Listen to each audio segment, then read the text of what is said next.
د امریکا د مهاجرتو غوښتونکو لپاره ډیر مهم خبر.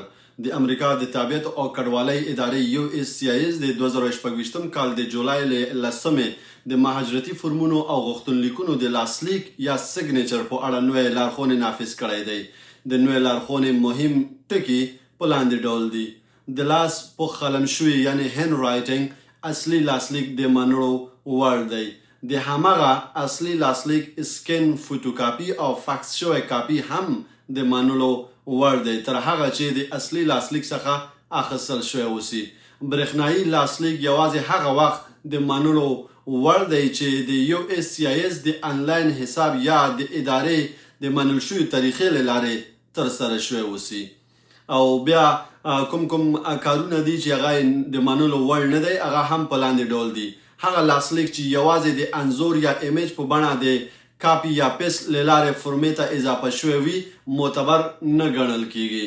که USCIS تشخیص کړي چې لاسلیک معتبر نه دی، ستاسو غوښتنلیک ممکن رد یا وروسته له منلو هم ناکام شي. او مهمه یادونه، USCIS کولی شي چې هر وخت له تاسو څخه د اصلي لاسلیک شوی سند د وړاندې کولو غوښتنه وکړي. سپارښتنه: د هرې مهاجرتي فرمې د سپارلو مخکې ډاډ ترلاسه کړئ چې ستاسو لاسلیک د USCIS د نویو مقرراتو سره سم دی، ترڅو د ځنډ، رد کېدو او نورو احتمالي ستونزو مخه ونیول شي. دوستانو، دغه وروستی لارښوون دی چې د USCIS له خوا نه نشر شوی دی. که چېرته تاسو مهاجرتي کیسونه لرئ او یو فرمونه یا څه شی تاسو نه غواړي چې تاسو ورته ولېږئ، نو تاسو باید یو ځلې چې کله فرما هر سم ډک کړو، هغې نه وروسته پرنټ یې کړئ، په پرنټر کې پرنټ یې کړئ او وروسته خپله امضا کړئ ورباندې. بعد د امضا نه بیرته هغه سکین کړئ او USCIS ته ولېږئ، یا په میل کې اکثرا په میل کې لیږل کیږي.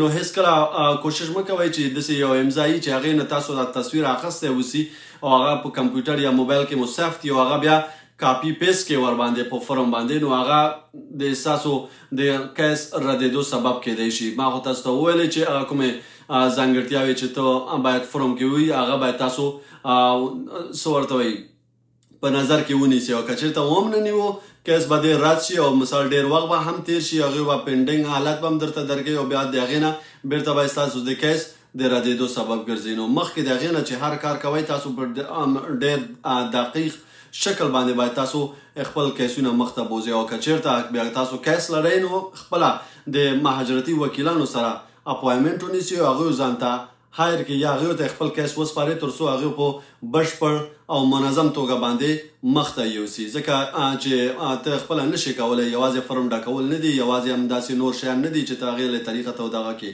نو مهاجرتي کیسونو کې ډېری شیان دي چې موږ او تاسو ورباندې نه پوهېږو، ولې مهاجرتي وکیلان په دې اړه باندې ښه پوهېږي.